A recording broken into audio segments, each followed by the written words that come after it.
welcome to the Crew-4 post-splashdown media teleconference.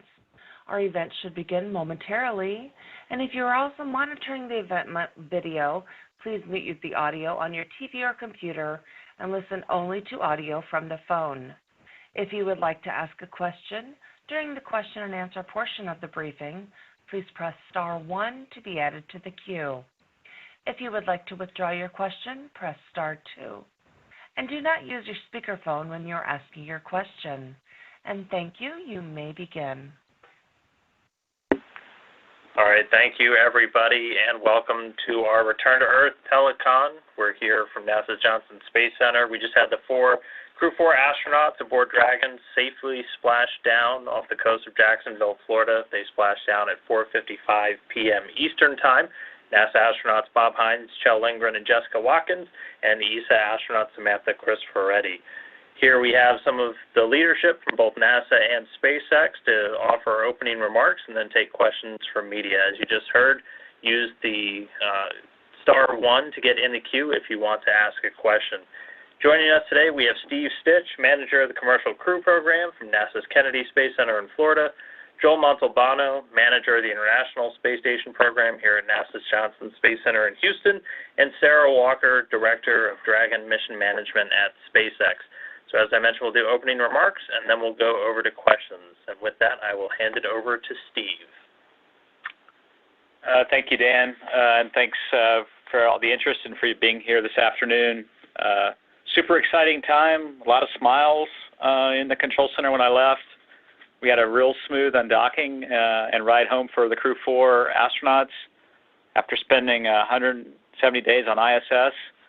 The whole undock, back away from the space station, the Deorbit entry and landing were all very nominal, as was the recovery. The entire team did a great job.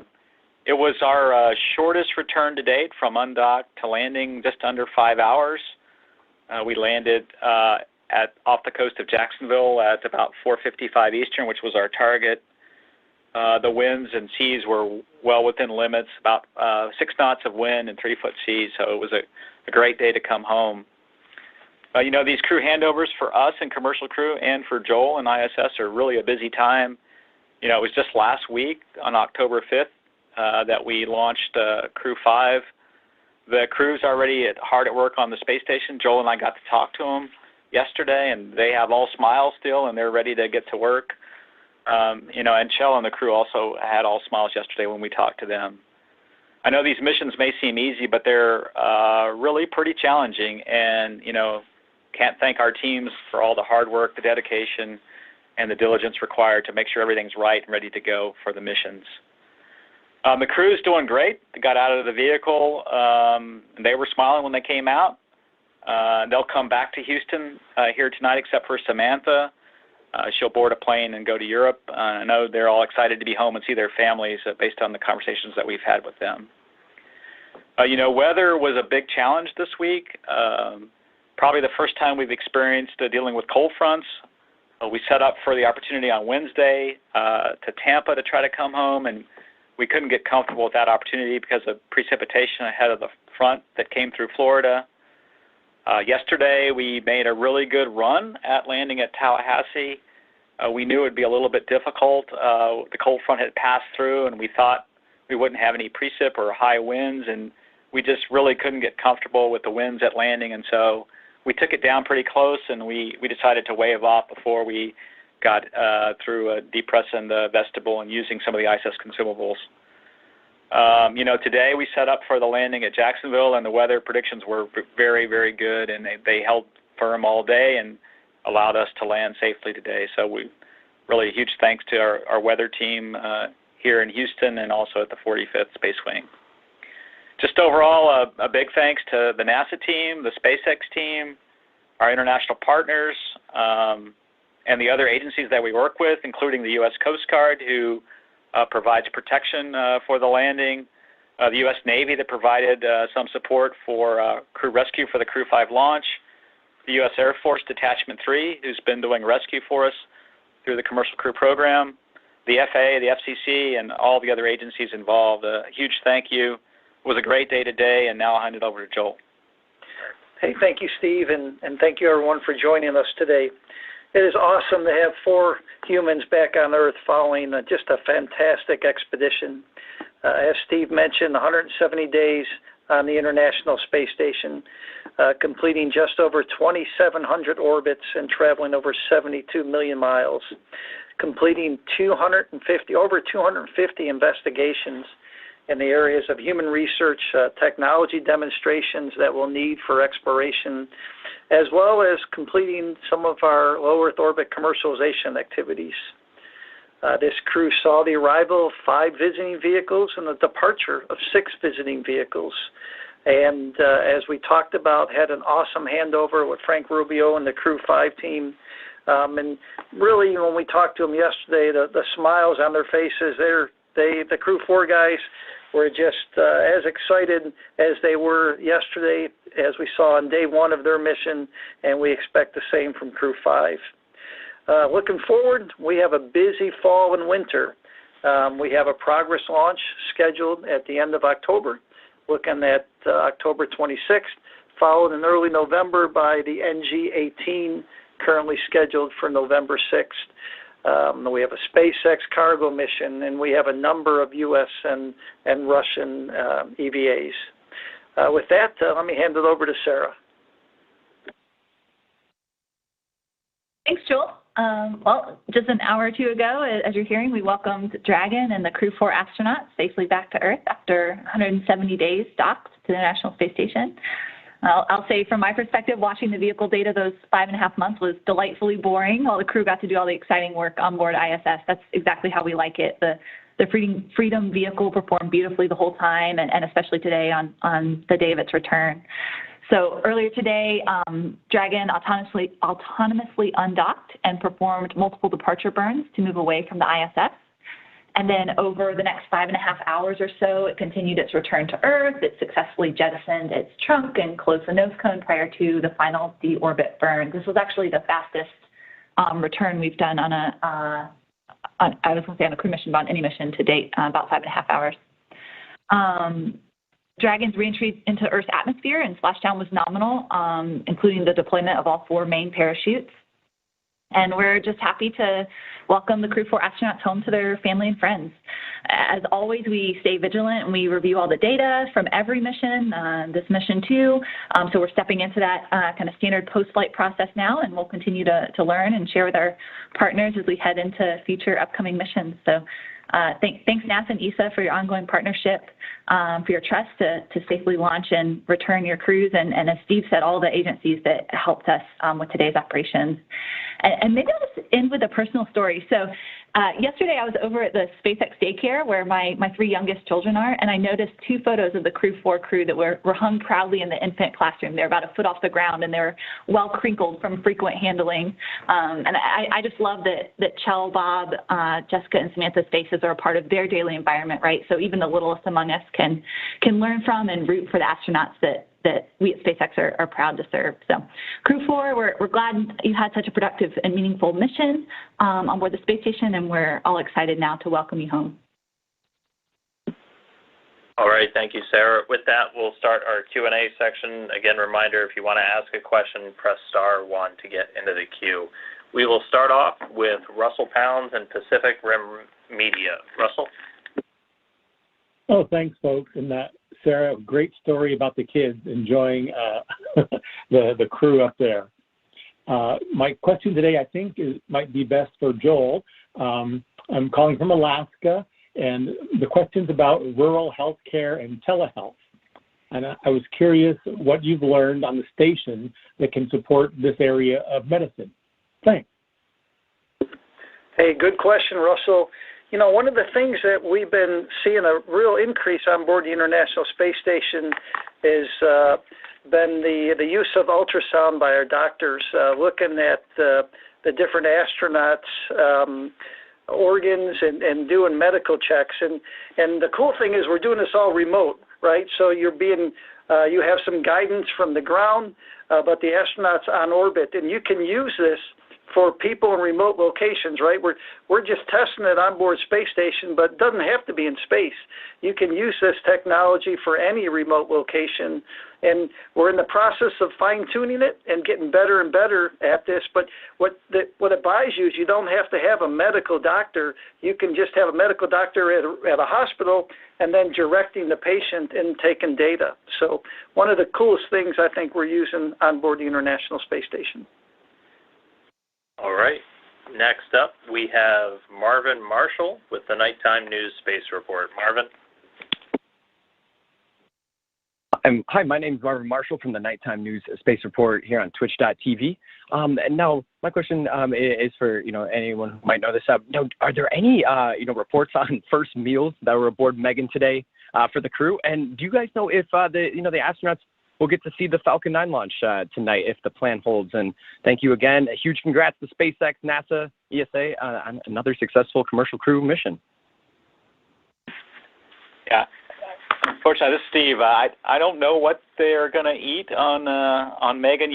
What their typical protocol is to be flown off the ship back to the Jacksonville airport, and then one of the first things that's done there is a series of what's called baseline data collections. And so what we're trying to learn from this baseline data collection is how the crew adapts from 0G back to Earth's gravity. And this is going to help us out as we talk about missions to the moon and Mars, is how the body readapts after a long period of time on another planet. And so that's one of the first things that happen. And then the plan for the crew after that is obviously to come back here to Houston, and then Samantha will fly in a plane to Europe. So unfortunately, I think they're going to miss the Falcon 9 launch tonight, but I know they'll be excited to be back here in Houston and start to do their recuperation and spend time with their families. All right. One more reminder, if you have a question, use *1 to get into the queue. Right now we've just got one left, and so we'll go to Stephen Clark with Spaceflight Now. Stephen? I really appreciate y'all doing this for the splashdown. Congratulations. I think I have a couple, if I may. First, I think they're probably both for Sarah Walker, but Steve Sitch is welcome to chime in. First of all, for Crew 6, which spacecraft are you planning to use for that mission in your fleet?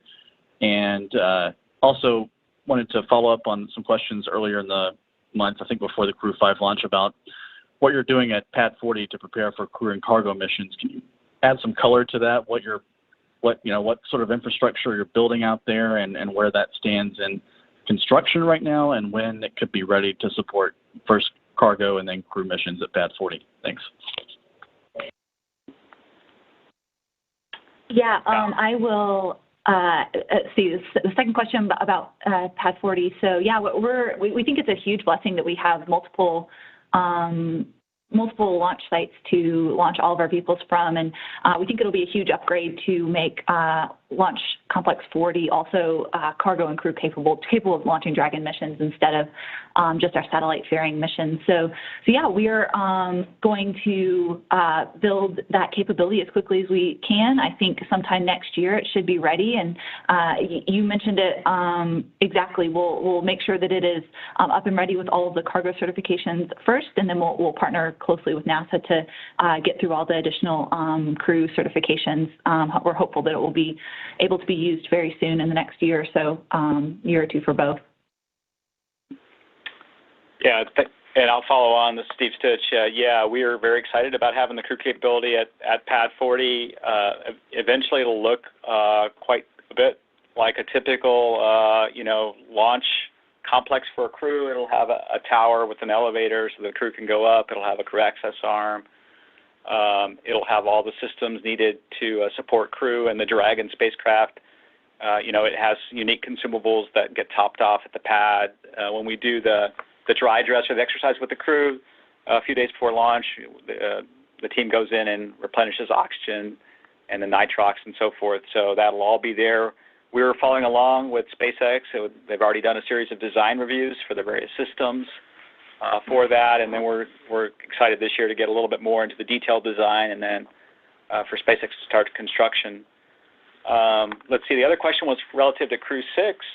Crew 6 is going to fly the Endeavour spacecraft, and that flew on Demo 2 and Crew-4 and Axiom 1.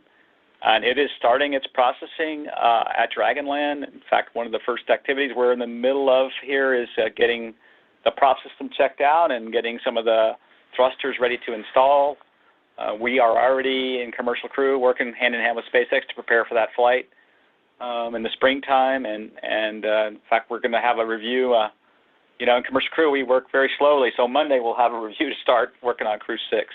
But thanks for the question. Oh, yeah, thanks, Steve, for circling back. I forgot the first question. Appreciate that. All right, and it looks like I did get quick follow-ups. We'll go once more to Russell Pounds at Pacific Rim Media. Yeah, thanks. I think this one is for Sarah, but for anyone who has insight here, a lot of our reporting is targeted at elementary and middle school kids, and the question is, how do you overcome challenges and meet those high demands for that job that you have? Thanks. That's a tough question. Wow, that's a tough question. I think you take it a day at a time. I think you do your homework and prepare for the task at hand, and I think you rely on your team to support you. And if you have a team that is experts at all the different things that you need to accomplish the task, you'll succeed. Yeah, and let's see, in Commercial Crew, we have our calendar contest where children can we have different age groups that they can draw a picture that represents their favorite, space adventure or space launch, favorite space vehicle. So we have that open in CCP through the end of October, I think. And then, I would say my personal story probably is I did get interested in space when I was, in elementary and middle school. I read all the books in our real small Catholic school of what I could get my hands on the space program, and I was probably a space nerd, and NASA really motivated me. And hopefully what we're doing now with flying our crews to the space station and with SpaceX on Dragon, and very soon Boeing, and then the activities on space station are really motivating the kids out there to go pursue fields in math and science. When I get to meet some young kids, they're remarkable today, and they're able to do things that is pretty amazing. And when they have the right motivation and passion for what they're doing, they'll be successful. Yeah, this has got to be the coolest time ever to be a kid. You guys have never known a time when humans were not actively in space. I think, Joel, the space station's had continuous human presence for 21 years now, which is just incredible. So there's so much opportunity that's just waiting for you guys to discover. All right. We'll do one more follow-up from Marvin at Nighttime News Space Report, and then we'll call it a day. Marvin? Hi, thank you again. Marvin Marshall here, again from the Nighttime News Space Report. Now, I noticed there were some pretty impressive times there on recovery today. I think it looked like, roughly, 30 minutes, after splashdown, we were already getting the capsule on the boat here. What was the planned time, if you guys had one, for how quick you wanted to get everybody on the boat here? And then, moving along here, do you guys see, I know SpaceX is always improving. Do you guys see, how much room for improvement do we have, moving forward here to get crew on boats in the future here? Thank you again. Yeah, it is a fast operation. That was a pretty standard timeline for us, and those teams have a lot of training before the day of. They run through these operations over and over, and there's a number of assets out there that they're managing to ensure we can get to the crew quickly and safely and get the vehicle on board. That was a pretty standard recovery operation, I think. I think, from a NASA perspective, we wanted to be within an hour when we sort of set up the program, get them out of the water onto the ship within an hour. SpaceX is certainly doing a great job on all their flights, whether it be crew or cargo. I think today is probably, I didn't really time it, but it was probably 30 minutes or less, so it was great. So, and I think one of the things we've been trying to do with weather is find the good weather for recovery as well. One of the factors really is to have nice smooth sea states, which today we did have, and then relatively benign wind, which was true today, and then it was really a great day for the recovery team to do their jobs and do a great job of getting the crew out of the water. All right, and that'll do it for our questions today. So thank you to our briefers, Steve, Joel, and Sarah, and thanks for everyone for tuning in, and to media who submitted their questions as we welcome home Bob, Kjell, Jessica, and Samantha. They're going to be making their way to Houston, so be sure to tune in to national social media for any images of their homecoming. And we will be having an event and a media availability with the crew in about a week's time, so stay tuned, and you can head over to nasa.gov for updates on timing for that.